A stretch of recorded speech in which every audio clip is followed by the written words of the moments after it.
Hello बच्चों, welcome back to the channel Future and freedom.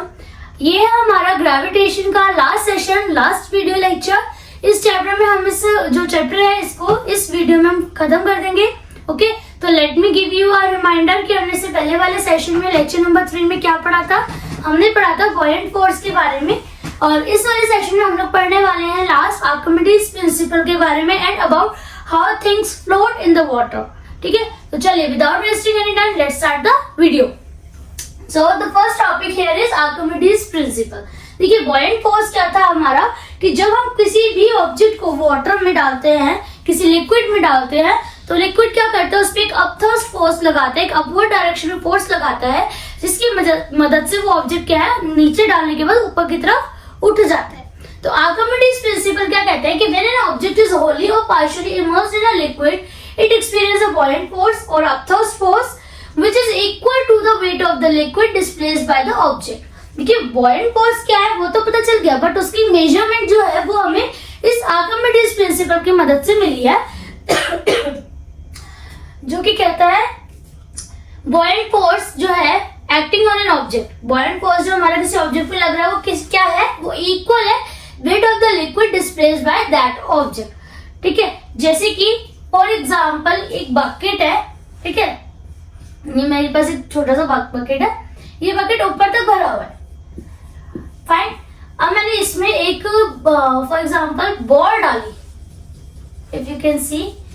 तो जब मैं इस भरे हुए बकेट में एक बॉल डालूंगी तो अगर बॉल क्या करेगी, कुछ लिक्विड को हटाएगी वहां से, तो उसकी वजह से क्या होगा, जैसी बॉल उस बकेट में डाली गई तो जो बॉल का वेट था वो क्या करेगा, पानी को बाहर निकालेगा, तो अपनी स्पेस बनाएगा, क्योंकि अगर वो ऑलरेडी भरा हुआ तो बॉल उसमें जाएगी नहीं। जैसे आप बॉल डालोगे तो कुछ पानी है जो वो बाहर निकल जाएगा।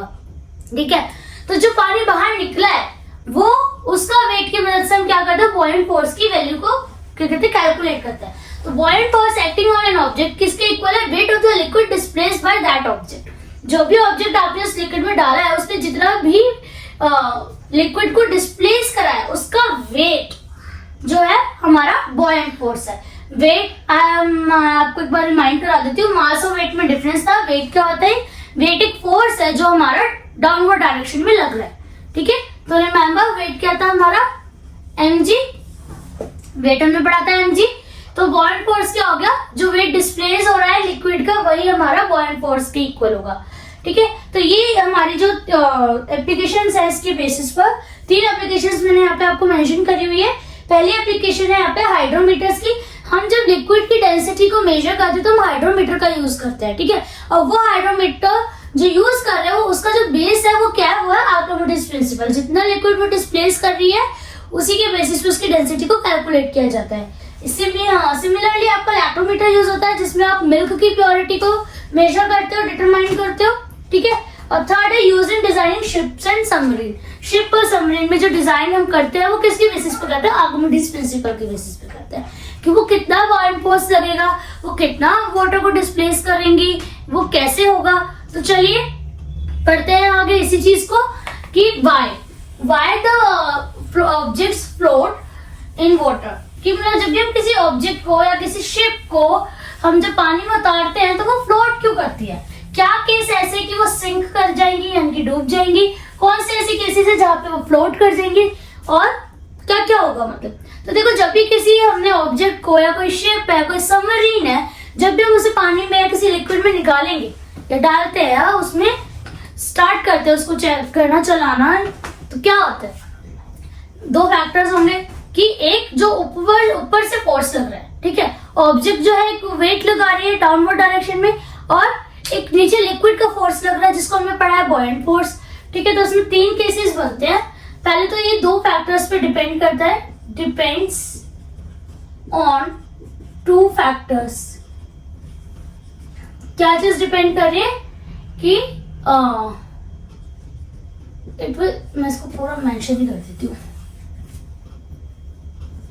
Why ships or submarines float। जो शिप और सबमरीन होते हैं वो फ्लोट क्यों करती है, तो एक तो 2 फैक्टर्स हो गए इस पे, वेट यानी कि डाउनवर्ड फोर्स, ठीक है, और सेकंड हो गया आपका बॉयंट फोर्स जो कि आपका अपथर्स्ट है, अपवर्ड डायरेक्शन में लग रहा है, ठीक है, अपवर्ड फोर्स। तो इसको थोड़ा सा सिंपल करते हैं। फॉर एग्जाम्पल मैंने यहाँ पे अगेन 3 बकेट लिए हैं, ठीक है। अब इन तीनों बकेट के अंदर एक पानी मतलब मैंने लिया है, तीनों बकेट के अंदर पानी भरा हुआ है। क्या होगा, मैंने इन तीनों बकेट के अंदर एक सेम ऑब्जेक्ट को डाला, सेम नहीं मतलब तीनों बकेट के अंदर एक ऑब्जेक्ट को डाला, ठीक है। तीनों के अंदर वाटर है, तीनों के अंदर क्या है हमारा वाटर। एक मैंने इसमें पानी डाला तो वो जो ऑब्जेक्ट है वो मेरा डूब गया, ठीक है, नीचे आके डूब गया। एक में मेरा ऑब्जेक्ट क्या है, थोड़ा सा ऊपर उठा और फिर फ्लोट करने लगा, और एक में मेरा ऑब्जेक्ट जो है बिल्कुल सरफेस पे फ्लोट कर रहा है, ठीक है। तो क्या होगा, देखो इसमें क्या है, इसमें जो मेरा ऑब्जेक्ट का वेट है,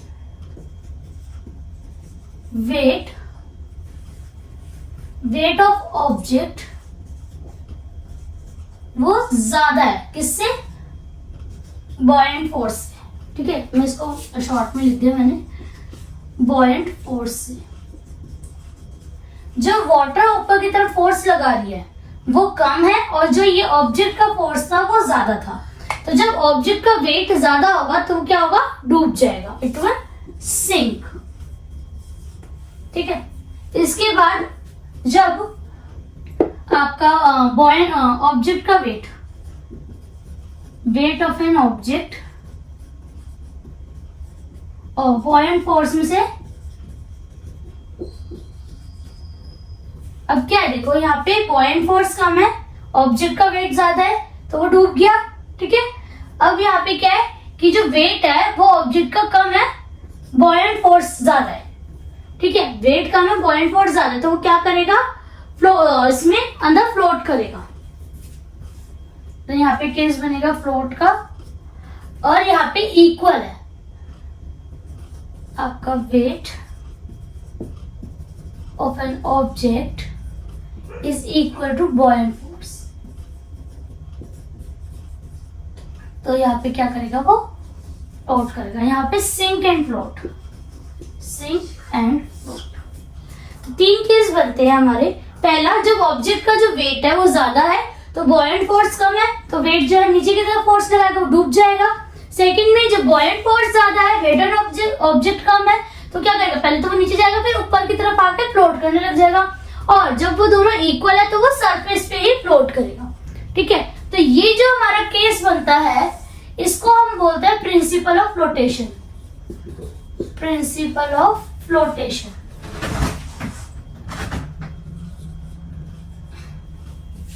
ठीक है, तो अब हम पढ़ते हैं प्रिंसिपल ऑफ फ्लोटेशन के बारे में। ये 3 केसेस आपने समझ लिए। तो प्रिंसिपल ऑफ फ्लोटेशन पे ही हमारा जो है शिप, सबमरीन जो है, ये सारी चीजें वर्क करती हैं। प्रिंसिपल ऑफ फ्लोटेशन क्या कहता है, प्रिंसिपल ऑफ फ्लोटेशन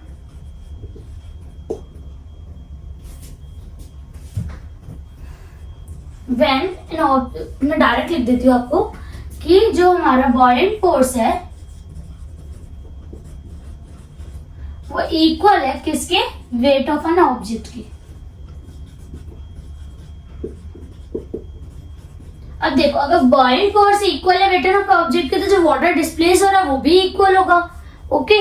तो इसमें हमारा जो बनेगा that will be weight of object is equal to weight of displaced liquid by that object। ये तो हमारा बॉयंट फोर्स भी है, ठीक है।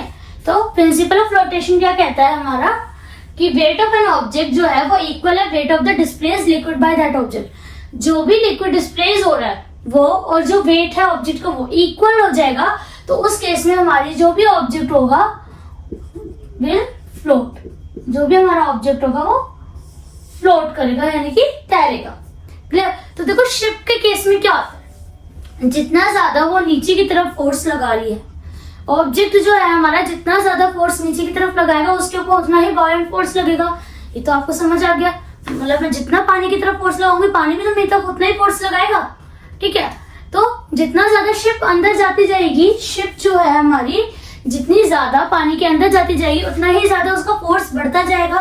फॉर एग्जाम्पल जैसे मेरी ये शिप है, ठीक है, और ये इतना पानी में है। ठीक है, अब अगर मैं इसी शिप को और ज्यादा अंदर कर दूं तो इस पे बॉयंट फोर्स भी ज्यादा हो जाएगा। यहाँ पे हो गया हमारा BF और ये हो गया हमारा वेट ऑफ शिप। ठीक है, तो फ्लोटेशन का केस है, हमेशा याद रखना फ्लोटेशन के केस में क्या होगा कि जो शिप का वेट है और जो बॉयंट फोर्स है वो इक्वल रहेगा, तभी वो फ्लोट कर पा रही है। अब ये और ज्यादा अंदर आ गई तो यहाँ पे जो फोर्स है फोर्स ज्यादा बढ़ गया। ठीक है, बट ये फोर्स कब तक लग रहा है? जब तक वो वाटर को डिस्प्लेस कर पा रही है, जब तक वो पानी को हटा पा रही है। अगर वो शिप जो है बिल्कुल एजिस पे आ जाए, मतलब का जो पानी है आपका वो शिप के बिल्कुल किनारे पे आ जाए, तो यहाँ पे हमारा लग गया वेट, यहाँ पे मेरा लग गया वेट और ये लग गया मेरा बॉयंट फोर्स। ठीक है, तो इसके ऐसे बॉयंट फोर्स लगेगा? नहीं लगेगा। क्यों? क्योंकि जो पानी है आपका वो डिस्प्लेस नहीं होगा, वो इसमें फिल होना स्टार्ट हो जाएगा। जब उसमें शिप का जो है आपका, जब तक वो पानी के ऊपर थी, उसके एजिस तक पानी नहीं आया था, तब तक क्या होता, वो वाटर को डिस्प्लेस कर रही थी। जितना ज्यादा डिस्प्लेस कर रही थी, पानी का जो बॉयंट फोर्स है आपको उतना ज्यादा लगे जा रहा था।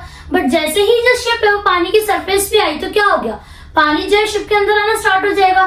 तो अब शिप डिस्प्लेस तो कर ही नहीं रही ना, पानी को डिस्प्लेस मतलब वो हटा ही नहीं रही, वो पानी तो सारा उसी के अंदर आ रहा है, पानी तो अपनी ही कंटिन्यू अपनी जगह पर आए जा रहा है। तो इस केस में क्या होगा, द शिप विल सिंक, वो डूब जाएगी। ठीक है, तो ये जो चीजें है ना, फ्लोटेशन का पार्ट है। ठीक है, ये हमारी जो शिप्स बनाने की जो तरीके हैं उन सब चीजों में ये यूज होता है। ठीक, क्यों, कैसे भी आपको मैंने बता दिया कि जैसे जैसे शिप जो है पानी के अंदर जाती है वो क्या करती है, पानी को डिस्प्लेस करती है, वाटर को डिस्प्लेस करती जाती है। जितना ज्यादा वाटर डिस्प्लेस होता है उतना ज्यादा बॉयंट फोर्स बढ़ता है। बट जैसे ही जो शिप आपकी एजिस पे आ जाएगी, पानी जो है उसमें फिल होना स्टार्ट हो जाएगा। अब किनारे पे बिल्कुल पानी के ऊपर, बिल्कुल पानी के ऊपर अगर शिप है तो पानी इसके अंदर आने के चांसेस ज्यादा, क्योंकि नीचे से बॉयंट फोर्स भी तो लग रहा है। ठीक है, तो जिसकी वजह से क्या है, डिसबैलेंस क्रिएट होगा, शिप विल सिंक, वो डूब जाएगी। तो हमारा प्रिंसिपल ऑफ फ्लोटेशन की किस केस में क्या है, हमारी जो शिप है, जो बोट है, वो फ्लोट करेगी। ठीक है, तो इसके बाद का जो टॉपिक है वो हमारा है डेंसिटी रिलेटेड। तो चलिए वो करते हैं। तो अब हम पढ़ेंगे डेंसिटी ऑफ फ्लोटिंग ऑब्जेक्ट्स के बारे में।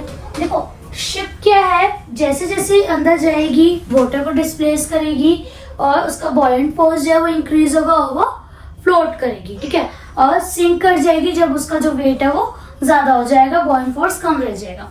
तो इसके अलावा हमारे पास आता है डेंसिटी ऑफ फ्लोटिंग ऑब्जेक्ट का टॉपिक, कॉन्सेप्ट, कि आप डेंसिटी के बेस पे बता सकते हो कि जो ऑब्जेक्ट है वो फ्लोट करेगा कि सिंक करेगा, यानी कि तैर जाएगा कि डूब जाएगा। तो इसको समझने से पहले मैं चाहती हूँ कि आप समझ लो डेंसिटी और रिलेटिव डेंसिटी के बारे में। डेंसिटी इज बेसिकली क्या है कि मास अपॉन वॉल्यूम। डेंसिटी अगर आप किसी चीज की मेजर करना चाहते हो तो उसका मास अपॉन में उसका वॉल्यूम रखेंगे और मेजर कर लेंगे। तो इसकी ऐसा यूनिट तो यहाँ से ही आ जाएगी हमारी किलोग्राम पर मीटर क्यूब। ठीक है, डेंसिटी की ऐसा यूनिट क्या आ गई, किलोग्राम पर मीटर क्यूब। डेंसिटी मेजर कैसे करते हैं, मास डिवाइडेड बाय वॉल्यूम। ये हो गया मैथमेटिकल कॉन्सेप्ट। तो बेसिकली डेंसिटी है क्या, डेंसिटी का मतलब एक तरीके से आप ऐसे समझ लीजिए कौन सी चीज कितनी ज्यादा भारी है, उसका वॉल्यूम कितना, जिसका वॉल्यूम ज्यादा होगा उसकी डेंसिटी ज्यादा होगी। ठीक है, जैसे मरकरी और वाटर की बात ले लेते हैं। ठीक है, तो मरकरी की डेंसिटी ज्यादा है, वाटर की कम है। वाटर और अल्कोहल की बात करोगे तब भी वाटर की डेंसिटी कम है, अल्कोहल की डेंसिटी ज्यादा है। ठीक है, तो ये था हमारा density, mass divided by volume. और रिलेटिव डेंसिटी क्या होता है कि density of substance divided by density of water. किसी भी सब्सटेंस जो आप वाटर में डाल रहे हो उसकी जो डेंसिटी अपॉन में जो पानी है उसकी डेंसिटी। तो देखो दोनों सिमिलर कॉम्पो है, दोनों सिमिलर आइडेंटिटी है, डेंसिटी बाय डेंसिटी है। तो रिलेटिव डेंसिटी की ऐसा यूनिट नहीं आती, it does not have any SI unit, does not have any SI unit. ठीक है, तो ये था हमारा density, mass divided by volume, SI unit kg पर मीटर क्यूब। रिलेटिव डेंसिटी क्या है? Density of the substance divided by density of water. तो उसकी कोई SI यूनिट हमारी नहीं होती। तो डेंसिटी का इतना सा पार्ट था।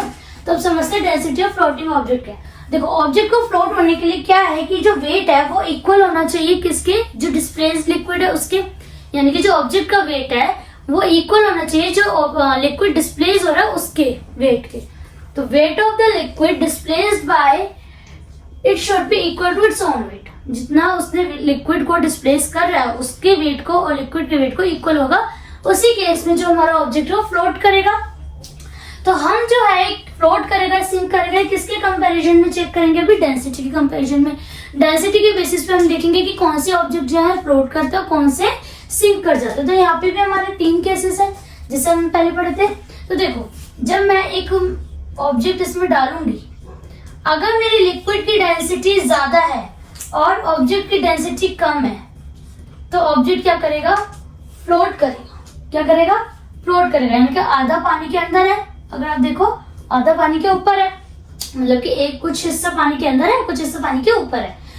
तो जब भी मेरी लिक्विड की डेंसिटी ज्यादा होगी और ऑब्जेक्ट की डेंसिटी कम होगी तो इट विल फ्लोट। इसके एग्जांपल मैंने दे रखे हैं यहाँ पे Coke water, would water, ice water. यानी कि पानी के अंदर आप चाहे लकड़ी का टुकड़ा डाल दो, वुड डाल दो, आइस डाल दो या फिर कोक डाल दो, तो क्या करेंगे? तीनों केसेस में क्या होगा? ये फ्लोट करेंगे। थोड़ा सा हिस्सा इनका पानी के अंदर होगा, थोड़ा हिस्सा इनका पानी के बाहर होगा।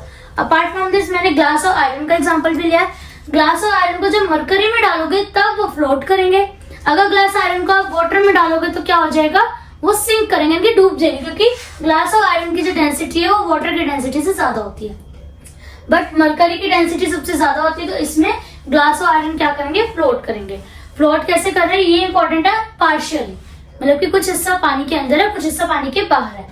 अगर ऑब्जेक्ट की डेंसिटी और लिक्विड की डेंसिटी इक्वल होती है तो वो सरफेस पे रहेगा, फ्लोट करेगा। कैसे फ्लोट करेगा? देखो, है पूरा पानी के अंदर बट सरफेस पे, डूबा नहीं है, नीचे नहीं गया है, ऊपर ही है बट सरफेस पे है, बट फ्लोट कर रहा है, पानी के अंदर ही है। ठीक है। और जब ऑब्जेक्ट की डेंसिटी ज्यादा होगी और लिक्विड की डेंसिटी कम होगी तो ऑब्वियसली क्या होगा? वो डूब जाएगा, नीचे आ जाएगा। इसका एग्जांपल मैंने यहाँ पे बताया था, सेम है, आयरन इन वाटर और ग्लास इन वाटर। ठीक है। आयरन और ग्लास की डेंसिटी ज्यादा होती है पानी से तो वो डूब जाते हैं। तो देखो, ये साइंस की जो कॉन्सेप्ट है ना, हम अपनी डेली लाइफ में देखते हैं। मग्गा है, पानी की बाल्टी भरी हुई है, उसमें मग्गा डालो तैर जाएगा, उसी मग्गे को भर के डालो डूब जाएगा। क्यों? क्योंकि जो डेंसिटी और जो वॉल्यूम डेंसिटी है वो ज्यादा हो गई है तो वो डूब गया। जब उसकी डेंसिटी कम थी तो वो तैर रहा था। ठीक है। तो ये कॉन्सेप्ट हमारा डेंसिटी का समझ आया। इसके बाद जो क्वेश्चन अराइज होता है, व्हाई शिप्स फ्लोट? पानी के अंदर जो शिप्स होती है इतनी बड़ी बड़ी, वो तो लोहे की होती हैं, आयरन की होती है, एल्युमिनियम की होती हैं। ठीक है। उसमें तो इतना बड़ा बड़ा मतलब चीजें यूज की जाती है, हाई डेंसिटी की चीजें यूज की जाती है, तो वो फिर भी तैरती हैं। ऐसा क्यों? तो इसका सीधा सा रीजन ये है कि एक तो उनकी रिलेटिव डेंसिटी जो होती है वो कम होती है वाटर की डेंसिटी से। ठीक है। रिलेटिव डेंसिटी जो होती है हमारी शिप की वो कम होती है, वाटर की डेंसिटी ज्यादा होती है। तो ये भी रीजन है कि a ship made up of iron and steel floats in water because of its average density. जो उसकी एवरेज डेंसिटी है, रिलेटिव डेंसिटी है, वो लेस होती है किससे? पानी से। क्यों लेस होती है? कैसे लेस होती है? क्योंकि जो शिप आपकी बनाई जाती है आयरन से, स्टील से, उसके अंदर ना बहुत सारे एयर होल्स प्रेजेंट होते हैं, जिसकी वजह से उसकी जो डेंसिटी है वो कम हो जाती है। और शिप का जो है अभी हमने पढ़ा है, सेम है कॉन्सेप्ट कि वो जितना ज्यादा वाटर को डिस्प्लेस करेगी उतना ज्यादा ही उसका बॉइंट फोर्स बढ़ता जाएगा। तो आप देखोगे कि शिप जो है अगर रियल में देखी जाए पानी के बाहर तो बहुत बड़ी होती है, और जब पानी के अंदर जाती है तो वो मतलब कितना कि उसका ऑलमोस्ट अराउंड हाफ एरिया जो है पानी के अंदर चला जाता है। ठीक है। तो क्यों? क्योंकि जितना ज्यादा वाटर वो डिस्प्लेस करेगी उतना ज्यादा ही बॉइंट फोर्स बढ़ेगा। ठीक है। तो यहाँ पे हमारा जो चैप्टर है वो खत्म होता है। इस चैप्टर में हमने ग्रेविटेशन के 2 हिस्सों को पढ़ा। फर्स्ट में हमने पढ़ा ग्रेविटेशन फोर्स के बारे में, एक्सेलरेशन ड्यू टू ग्रेविटी के बारे में, और उसके बाद वाले हिस्से में हमने पढ़ा प्रेशर और थर्स्ट के बारे में। ठीक है। तो ये था हमारा टॉपिक और ये था हमारा चैप्टर। तो आप लोग वीडियो को लाइक करें, शेयर करें, सब्सक्राइब करें चैनल को। ठीक है। और इसके नोट्स बनाते रहिए अपने मिड टर्म एग्जाम्स के लिए। All the best. मिलते हैं अगले सेशन में नई वीडियोस के साथ। Till then just stay happy. Bye bye.